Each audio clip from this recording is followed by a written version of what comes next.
you tweet about it in TQ, you know what you're saying right now is going to get a little backlash. Like people are up in arms that support it, and it just seems like I think you nailed it on the head. People are turning a blind eye. A lot of his big name clients, they say nothing but great things, but when you look at it, it just seems very corrupt, mafia type. It's a lot of it seems like it's the freaking mafia, man. Is It what it is. seems It like. is. And you know, just all right, just the fact that he went from being an informant, right, for the NYPD, what exactly was he informing on? Right? Did anybody ever take that into account? What was he informing on? He got pulled off of a plane on 9/11 before all that happened. Nobody talks about that stuff. And the people that do talk about it, they get hit with backlash left and right. And I get that, all right, face to face, he might be a great guy, right? When he's in your presence and he's, I've talking met to him. you and dealing with you. He's a gentleman. I've met him in person. He's a nice Yeah. guy, but And that part, okay, great. I won't take that away from him. But when you look at his history, and I know people are like, oh, people deserve second chances to an extent, to right? an extent, yeah. There's a definition, not a definition, but there's a distinction between a second chance and just turning your head and not paying attention to what actually happened. Even if you look at his clients, all of the Dagestani fighters, right? And this is something that Zadine definitely hit on, is that they're used as a recruiting tool for a lot of the terrorist groups in the Northern Caucasus regions of that whole area, right? Because all these kids look and they see Zabit Magomedov, they see Khabib, they see all these guys, and they're like, oh, I want to be like one of them. And so they use, and again, Khabib as an individual, as a person, as a fighter, he's one of my favorite fighters to watch. I'm a grappler. His grappling is second to none, right? But outside of MMA, the fact that he's, the friends that he keeps, his circle, it says a lot about you. The dictator from Chechnya. Yes, and we've seen them go over there. Yeah, Ramazan Kadyrov. He has Ramzan Kadyrov, who's known to throw homosexuals from buildings. And when they asked him about it, he rounded all the homosexuals up in Chechnya, had them all slaughtered in the street or tossed from buildings. And then when asked about it, he laughed. And he was like, huh, you're going to ask me these type of questions? What is this?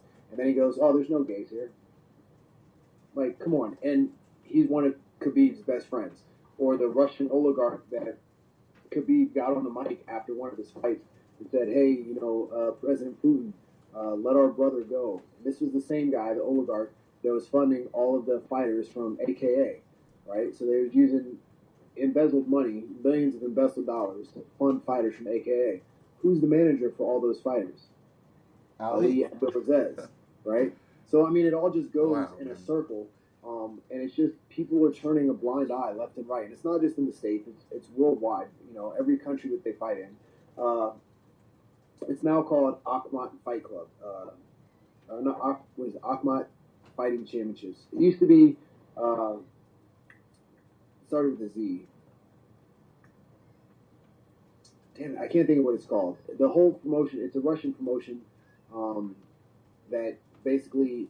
they have little children fight too, right? Like under... They did, yes. Yeah. Oh, yes. So, but he basically bulldozed that promotion. I can't think of what it used to be called. Is this the same people that... it used to be Absolute Championship Berkut, ACB. Oh, ACB, yes, with the eagle head. Yes. But it's not ACB anymore. Now it's Akhmat. Really? Yeah. Check that out. Is it still on Fight Pass? Because ACB was on Fight Pass for a while. They were for a while, and then I think they got pulled. But if you look up ACB right now, it's not the wow. It's not Absolute Championship Berkut anymore. And that's where Zabit came from. Zabit went from AC. Wow. Yep. How about that? Right. Shy Guy, stop. Also, was that the same people that kidnapped Fedor's daughter? Do you remember that? That is the same people. No way, right now. Can you explain to listeners, because I don't remember the full story, maybe you do, about that, which is crazy because, it's Fedor, you know what I mean?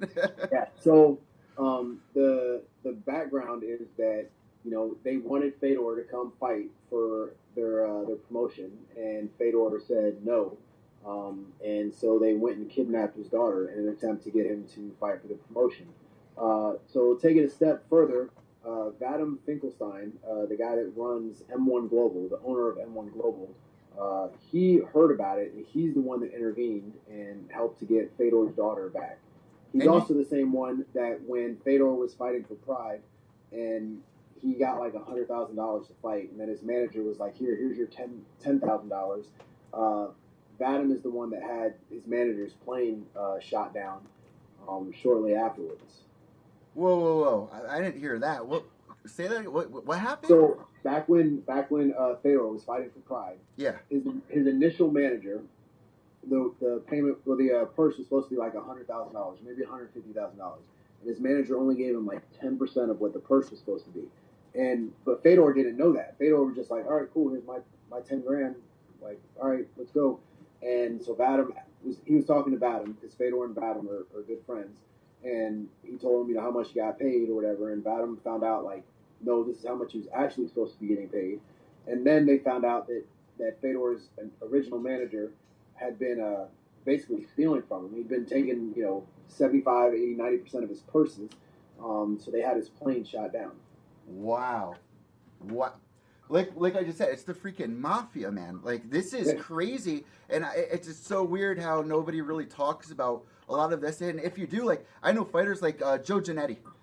He wanted to fight Zabit. He got all these death threats in his DMs and this and that. And he trained with Khabib. And when he said in the last interview I did still with him a couple weeks ago, said as soon as they found out I was training with Khabib, they were like, "Thank you, my brother," and like all that. And I have nothing against any culture, any race, any sexuality. Everyone's on their own path. Everyone's trying to figure this out in their own way, make sense of this all. And it just seems like we're still in the 1920s in some places. And in MMA, that's really scary and very alarming. And for fighters like you that are trying to keep it 100 and just do the right thing, and you get you can't be on cards because maybe you're talking about something or this and that. And it's scary, man. It's scary to be a fighter right now. And I